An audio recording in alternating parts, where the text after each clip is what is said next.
कैसे हैं आप? आज मैं second semester standard 4 English medium में हमारा चैप्टर फर्स्ट यानी कि सेकेंड सेमेस्टर के अंदर हमारी जो टेक्स्ट बुक है वह मैं आपको दिखाती हूँ।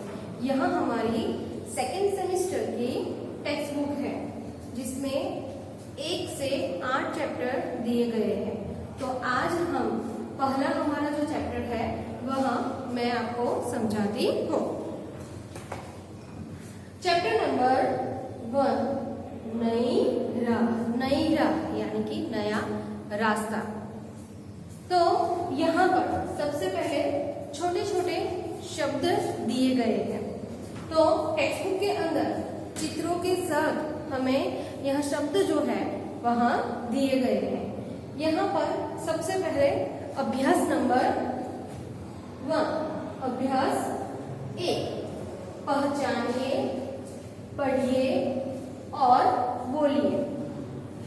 पहचानिए, पढ़िए और बोलिए। टेक्स्ट बुक के अंदर चित्र के साथ यहाँ नाम जो है वो दिए गए हैं। तो मैं शब्द बोलती हूँ, आपको सुनना है और आपको मेरे साथ भी बोलना है। बोलो। पतंग। क्या है? पतंग। फिर क्या लिखा है? तोता। क्या है?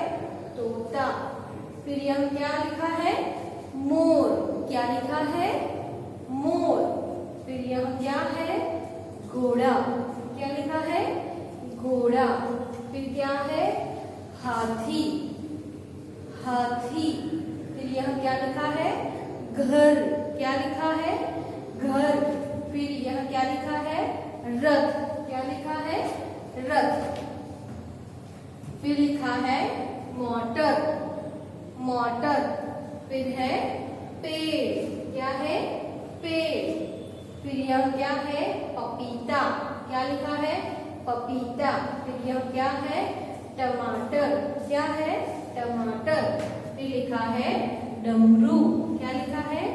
डमरू। फिर क्या लिखा है? ठठेरा। छाता। सीढ़ी। सपेरा। धन। यज्ञ। धनुष। क्षत्रिय और ऋषि। एक और बार हम इसका रिवीजन करते हैं। बोलो मेरे साथ। पतंग, तोता, मोर, घोड़ा, हाथी, घर और रथ। फिर मोटर, पेड़, पपीता, टमाटर, डमरू, ठठेरा और छाता। सीढ़ी, सपेरा, धन, यज्ञ, धनुष, क्षत्रिय और ऋषि। तो यहाँ हमारा अभ्यास नंबर 1 पूरा होता है। तो अभ्यास नंबर 1 से आपको लिखना शुरू करना है। आप अभी भी आप अपनी नोटबुक में लिख सकते हो, टेक्स्ट बुक में लिखना नहीं है। जो अभ्यास है उसके अंदर जो स्पेस दी गई है वही आपको टेक्स्ट बुक के अंदर आपको लिखना है। तो अभ्यास नंबर 1 हमारा यहाँ पे पूरा होता है। अब हम देखते हैं अभ्यास नंबर 2। अभ्यास नंबर 2, देखकर सही रूप से लिखिए। देखकर सही रूप से लिखिए। आप सब जानते हैं कि व्यंजन जो है वह कुछ व्यंजन वर्ण जो है वह कुछ ऐसे हैं जो समान दिखते हैं। जैसे कि ट, ठ, ड। इसमें आपको बहुत ज्यादा कंफ्यूजन होता है। तो यहाँ पर कुछ ऐसे समान वर्ण जो है वो यहाँ पर हमें दिए गए हैं। तो हम देखते हैं। ग, फिर म, फिर न। तो देखो ग, म और न। तो यहाँ पे ग लिखा है। उसको हम ऐसे करते हैं तो ये हमारा म हो गया। फिर है ऐसे ग किया, फिर यहाँ जो है वह म हो जाता है। फिर ये हमारा न हो गया। तो ये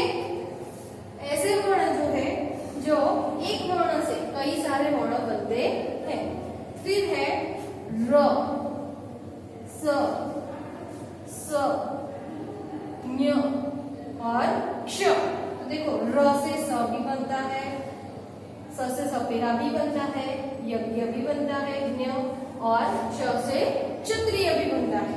ओके, व, फिर प, फिर स, फिर ट।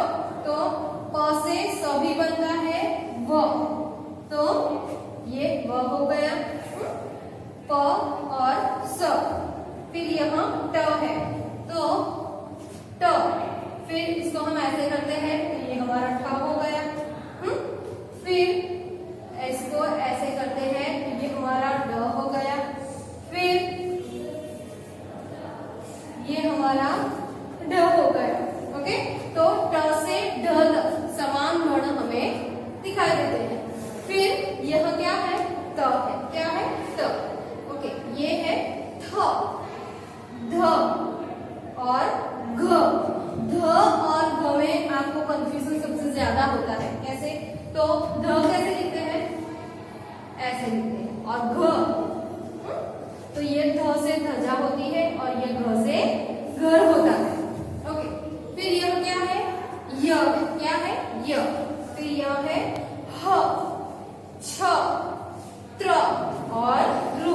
एक और बार हम रिवीजन करते हैं, इस वर्ण को आपको मेरे साथ भी बोलना है। ओके, चलो बोलो, ग, म, न, र, स, स, ज्ञ, क्ष, व, प, स, ट, ठ, ड, ढ, त, थ, ध, घ, य, ह, छ, त्र और रु। तो यह अभ्यास जो है, तो आपको टेक्स्ट बुक के अंदर यहाँ पे उसको लिखने के लिए स्पेस दी गई है, तो आपको यहाँ अभ्यास नंबर 2 जो है वो आपको टेक्स्ट बुक के अंदर लिखना है।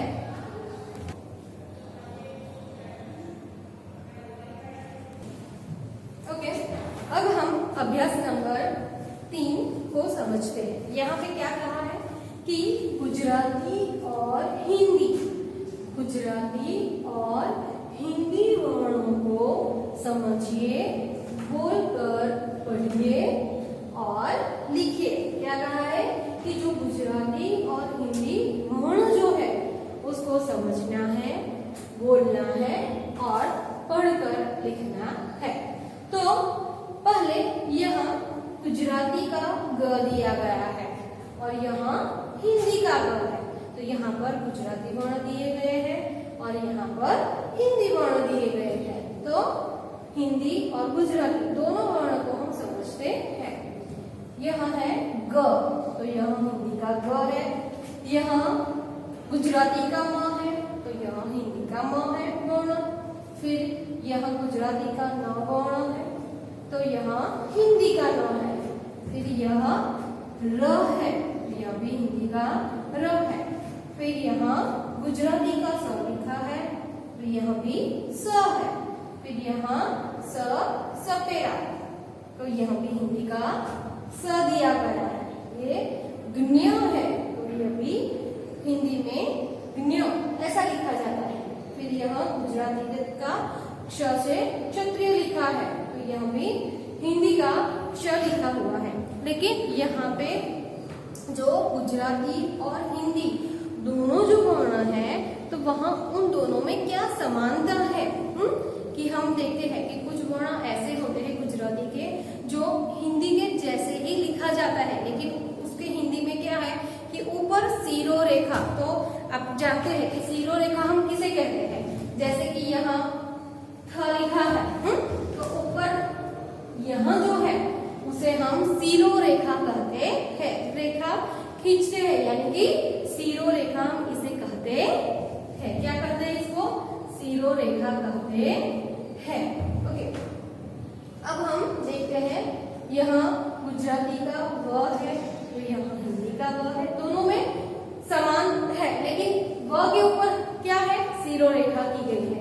फिर यहाँ पे जो व लिखा है, तो ये गुजराती में ऐसे उसको मोड़ा जाता है, लेकिन हिंदी में हम वर्ण को मोड़ते नहीं है, ऐसा ही लिखा जाता है। कुछ स्टूडेंट्स ऐसा करते हैं, भूल करते हैं कि क्या करते हैं कि जो गुजराती में जो वर्ण है वह हिंदी में भी ऐसा ही लिखता है, लेकिन ये गलत है। हमेशा जो हिंदी जो है तो उसको यह जो है वह हम मोड़ते नहीं है, इसको हम सीधा ही रखते हैं।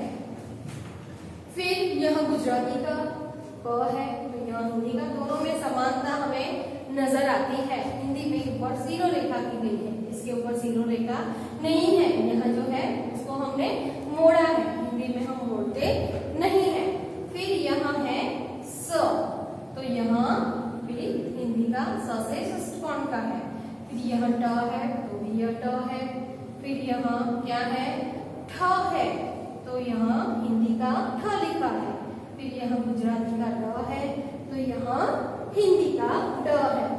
फिर यहाँ गुजराती का ड है, तो यहाँ भी क्या है, ढ है। फिर यहाँ गुजराती का त है, तो यहाँ भी हिंदी का त है। फिर यह थ है, यहाँ भी हिंदी का थ है। फिर यह ध है, तो यह भी हिंदी का द है। फिर यहाँ घ है, यह गुजराती का भी घ है। फिर यह क्या है, य, तो यहाँ भी य है। फिर यहाँ गुजराती का ह लिखा है, तो यहाँ हिंदी का ह लिखा है। फिर यह क्या है, छ, तो यह भी हिंदी का छ लिखा हुआ है। फिर यहाँ त्र गुजराती का वर्ण है, तो यह हिंदी का त्र वर्ण लिखा है। फिर यह क्या है, रू है गुजराती का, तो यह भी हिंदी का रू है। इसके अंदर हमें सिर्फ इतना ही ध्यान रखना है कि कुछ गुजराती के वर्ण ऐसे हैं जो हिंदी के वर्ण के साथ जुड़े तो वो समान दिखते हैं, लेकिन हिंदी में सीरो रेखा होनी ही चाहिए।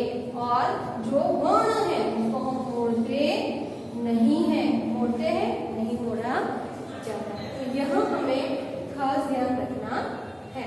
तो एक और बार हम इसका रिवीजन करते हैं। मैं यहाँ बोलती हूँ, आपको मेरे साथ बोलना है। बोलो, ग, म, न, र, स, श, ज्ञ, श, व, प, स, ट, ठ, ड, ढ, त, थ, द, घ, य, ह, छ, त्र और रू। तो यहाँ हमारा अभ्यास नंबर 3। आपको यहाँ टेक्स्ट बुक के अंदर भी स्पेस दी गई है, तो आपको टेक्स्ट बुक के अंदर भी लिखना है और नोटबुक के अंदर भी आपको लिखना है। अभ्यास नंबर 1, अभ्यास नंबर 2 और अभ्यास नंबर 3 जो है वह आपको अपनी हिंदी की नोटबुक के अंदर नीट एंड क्लीन हैंडराइटिंग से लिखना है।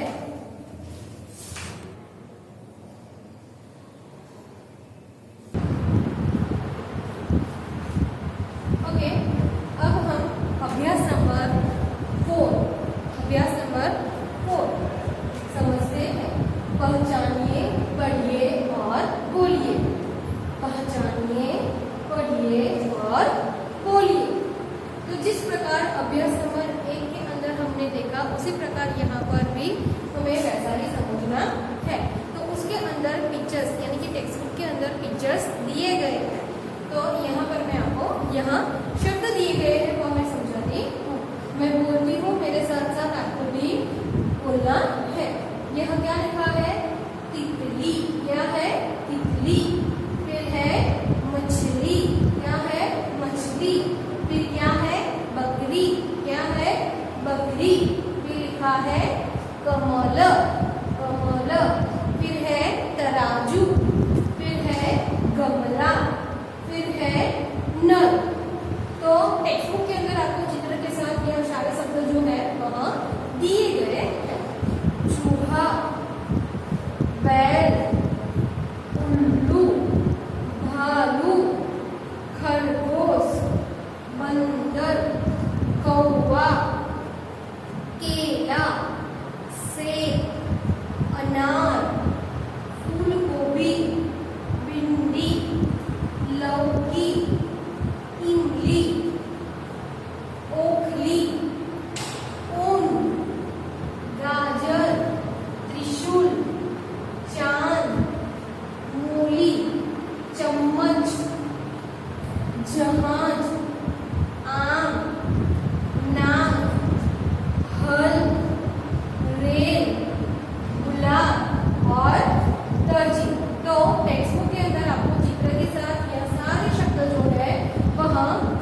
गए हैं। अब हम अभ्यास नंबर 5 जो है 5 का हम समझते हैं। देखकर सही रूप से लिखिए। देखकर सही रूप से लिखिए। तो यहाँ पर व्यंजन और स्वर जो है वो हमें यहाँ पे दिए गए हैं। तो कैसे लिखा जाता है वो यहाँ पे हमें बताया गया है। तो क को कैसे लिखते हैं? तो यहाँ क्या लिखा है?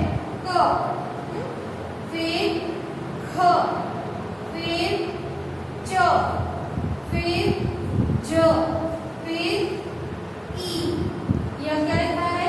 ज, फिर यह है फ, फिर यह क्या है? अण, फिर यह है ब, फिर यह है ब, फिर यह है ल, फिर यह है उ, फिर यह है अ, फिर यह है द और यह क्या है? ए। तो इसको हम कैसे लिखते हैं वो समझते हैं। जैसे कि यहाँ पे क लिखा है तो कुछ बच्चे क कैसे लिखा जाता है वो नहीं जानते हैं। तो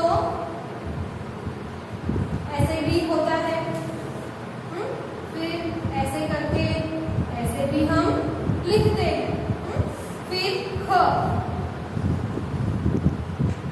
इसको ऐसा करना है, ऐसा करना है, इसको ऐसे मोड़ना है। तो ये हमारा ख हो गया। फिर च, ऐसे करके हमें ऐसे करना है, ये हमारा च बनता है।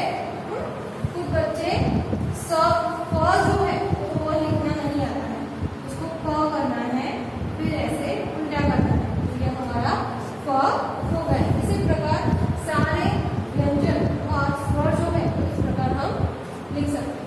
ओके, अब हम अभ्यास नंबर 6 जो है उसको हम समझते हैं।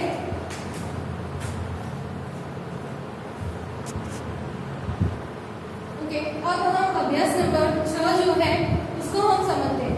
ओके, तो अभ्यास नंबर 6 यानी कि 6, गुजराती और हिंदी वर्णों का अंतर समझिए और लिखिए। गुजराती और हिंदी वर्णों का अंतर समझिए और लिखिए। तो यहाँ पर कुछ गुजराती और हिंदी वर्ण यानी कि व्यंजन जो है, स्वर जो है, तो उसके अंदर अंतर दिखाई देता है। जैसे कि यहाँ क गुजराती का है, यहाँ क हिंदी का है, फिर यहाँ ख जो है वो गुजराती का है, फिर यहाँ जो है वह हिंदी का ख है, फिर यहाँ लिखा है च, तो यह हिंदी का च है, फिर यहाँ गुजराती का च है, तो यहाँ हिंदी का ज है, फिर यह ई लिखा है, स्वर जो है यहाँ हिंदी स्वर ई लिखा है, फिर यहाँ है ज, तो यहाँ हिंदी का ज है, फिर यहाँ गुजराती का फ है, तो यहाँ हिंदी का फ लिखा हुआ है, फिर यहाँ ए है, तो यहाँ स्वर ए हिंदी का है, फिर यहाँ क्या लिखा है? तो यहाँ है अण, तो यहाँ क्या लिखा है? हिंदी का अण लिखा है, फिर यहाँ क्या लिखा है? वह गुजराती का, तो हिंदी में कैसे लिखते हैं? इसको हम ऐसे लिखते हैं। फिर यहाँ है भ गुजराती का, तो यहाँ क्या है? तो भ जो है यहाँ हिंदी का है, फिर यहाँ क्या लिखा है? ल, तो यहाँ भी हिंदी का ल है, फिर यहाँ क्या है? उ, स्वर गुजराती का है, तो यहाँ उ छोटा उ हिंदी का है, फिर यहाँ क्या है? अ, तो यहाँ हिंदी का अ लिखा हुआ है, फिर यहाँ क्या है? द है, तो इसको हम हिंदी में ऐसे लिखते हैं।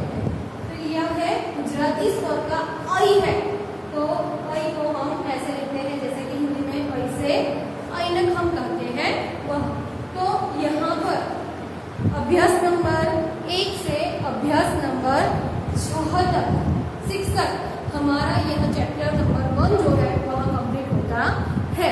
अभ्यास नंबर 1 से अभ्यास नंबर 6 तक आपको अपनी नोटबुक में लिखना है और टेक्स्ट बुक के अंदर उसकी जगह यानी कि स्पेस दी गई है, तो टेक्स्ट बुक के अंदर भी आपको लिखना है और नोटबुक के अंदर नीट एंड क्लीन हैंडराइटिंग से आपको लिखना है।